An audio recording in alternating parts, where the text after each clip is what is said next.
नमस्कार मित्रांनो, बघू शकता सुप्रसिद्ध गाडा मालक आपले नाना शेठ आहेत. नाना शेठ नमस्कार. नमस्कार. नाना आज काय सांगाल, एक चांगलं मैदान मुंबईमध्ये एक प्रथमतच आपल्याला थारचं मैदान बघायला भेटतं.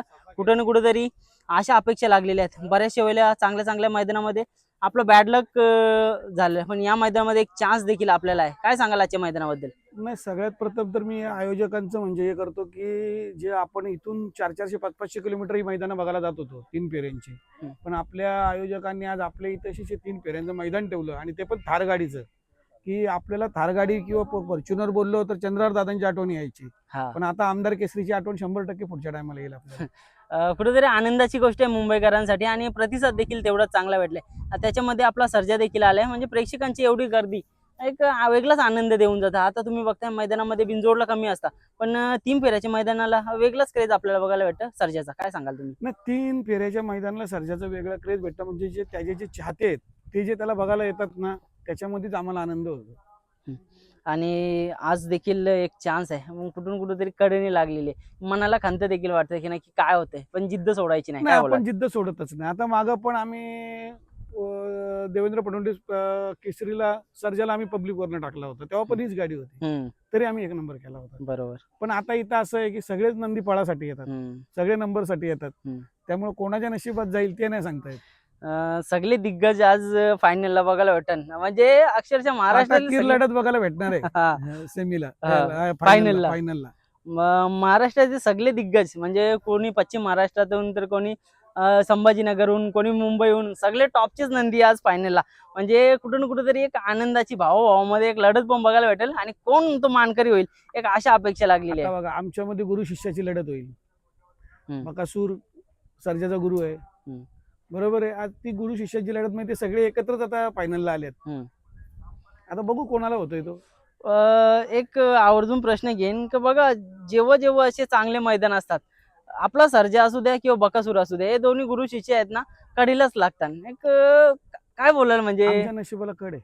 हा नशिबालाच कड आहे, पण 100% एक ना एक दिवस, म्हणजे काय बोलतात, रात्रीच्या नंतर नक्कीच सूर्य उगवतो. तसंच काहीतरी आपल्याला आज या मैदानामधून अपेक्षा लागलेली आहे. तसे सूर्य उगवलेले आहेत ना. आता कडनी मागं टायमाला आम्ही पळालो, त्या टायमाला पण लखन आणि सर्जा होता, तर आम्ही सर्जाला कडनी टाकला, पब्लिकवर टाकला, तरी 1 नंबर केला. आज पण तसंच काहीतरी. मग आजचं नियोजन कसं काय केलं? कारण का बघा, आजचं नियोजन अरुण आणि जगदीश तुम्हाला माहिती आहे, तो बरोबर करतीलच. नक्कीच दादांबद्दल काय सांगाल? कारण का ते दोघे असे आहेत ना, की एका क्षणात म्हणजे सूत्र हलवू शकतात. कसं आहे माहितीये का, आज आमचे तिघांचं त्रिकूट आहे, बरोबर आहे. ते 2 जण सूत्र हलवत आहेत, पण त्याच्यामध्ये आपण कधीच हेराफेरी करत नाही. तुम्ही जे कराल ते पूर्व दिशा.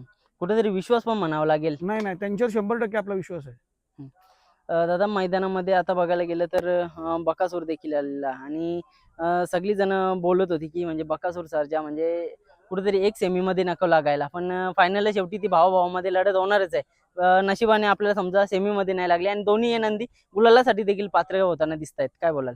नाही, आमची पण इच्छा होती की ती गाडी आमच्यात नाही लागावी, तर देवानी ते तसं आपलं ऐकलं, समजावं, आणि त्या गाड्या अलग अलग झाल्या. आता काय शेवटी फायनल आहे, त्याच्या त्या फेऱ्याला सगळे एकत्र येणारच. आणि आज देखील बघायला गेलं तर चांगल्या गुलालासाठी पात्र आज काही ना काहीतरी होणारच आहे. काहीतरी कोणाला काहीतरी भेटणारच आहे. एक गुलाल घेऊन जाणार आहे. कसा आजचा आनंद असणार आहे? ना, आजचा आनंद असणार आहे असा की आपल्या स्वतःच्या भूमीमध्ये आज 3 फेऱ्यांचं मैदान आहे आणि त्या भूमीच्या मध्ये आपण गुलाल घेतोय, म्हणजे आपल्याला आनंदात. आता आपण जातो तर पश्चिम महाराष्ट्रामध्ये संभाजीनगरला, इकडे खेळायला जातो, तिकडे गुलाल घेतो, पण आपल्या इथं कधीच नाही घेत ना आपण. बरोबर. ते दादा, या मैदान जेव्हा पुकारला किंवा 1-2 दिवस राहिले, तेव्हा सगळी बोलत होती का हा मैदान होणार नाही, जमणार नाही, थार देऊ शकत नाही किंवा बक्षीस देऊ शकत नाही, असं. कारण का बोलतात, कॅन्सल करतील आणि एक रात्री नाही. आता बघा, त्याही दुसरी गोष्ट पण एक ऑप्शन चांगलं ठेवलेलं आहे, कारण मी आल्यानंतर ते 2-3 टाइम पुकारलं, ते मी ऐकलं की ज्याला जर कॅश पाहिजे असेल तर त्याची कॅश घेऊ शकता, गाडी पाहिजे तर गाडी घेऊ शकता. म्हणजे त्याही काय बैल मालकांवरती पोहे नाही ठेवलेलं, कोणत्याही प्रकारचा अन्याय पण नाही अन्याय नाही केलेला. आणि दुसरी गोष्ट अशी आहे की ज्याही गटपास केले त्यांना पण ट्रॉफी दिल्यात. म्हणजे त्यांना पण आज जो गटपास वाला घरी जातोय तो पण आनंदाने काहीतरी घेऊन जाईल ना, की बाबा मी ट्रॉफी घेऊन गेलोय म्हणून. ते नियोजन चांगलं केलंय. बरोबर.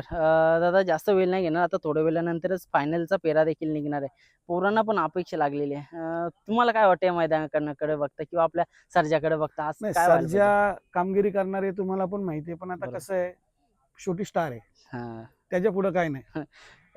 चला शुभेच्छा देऊया. सगळे दिग्गज या मैदानामध्ये आलेले आहेत. एक चांगली भावाभावामध्ये पण लढत बघायला भेटणार आहे आणि एक चांगला या आजच्या मैदानामध्ये एक प्रश्नचिन्ह राहील की नक्कीच थार कोणाच्या नशिबामध्ये असेल, तो मान कोणाला भेटेल. खरं तर हे बघा नाना शेट्टी, या गोष्टी ना आपल्याकडे आहेत. थार असू द्या, गाड्या असू द्या, फॉर्च्युनर, सगळ्या गोष्टी आहेत. पण हा जो मान आहे ना, हा मान जाम मोठा आहे. मी तुम्हाला काय सांगतो की एक छोटीशी वस्तू का नाही असो, पण ती मैदानातून घेऊन जातोय याचा जो अभिमान आहे, हम्म. किंवा ती गाडी समजा माझ्याकडे आली की आणखीन कोणाकडे गेली, तर त्यांना जो त्या गाडीने म्हणजे आज आपली जशी मुलं आपल्याला कमवून देतात, तसं आपल्या बैलांनी आपल्याला काहीतरी कमवून दिले नंदींनी, तसा तो अभिमान आहे ना. बरोबर आहे. म्हणजे कुठून कुठेतरी नंदी आपल्याला हा देतात, मग. या गोष्टीचा याच अभिमान आहे. गोष्टीचा अभिमान आहे ना. नक्कीच नाना, वेळातनं वेळ काढून दिल्याबद्दल खूप साऱ्या शुभेच्छा. आज एक चांगला काहीतरी विक्रम घडावा हीच अपेक्षा करतो. धन्यवाद दादा.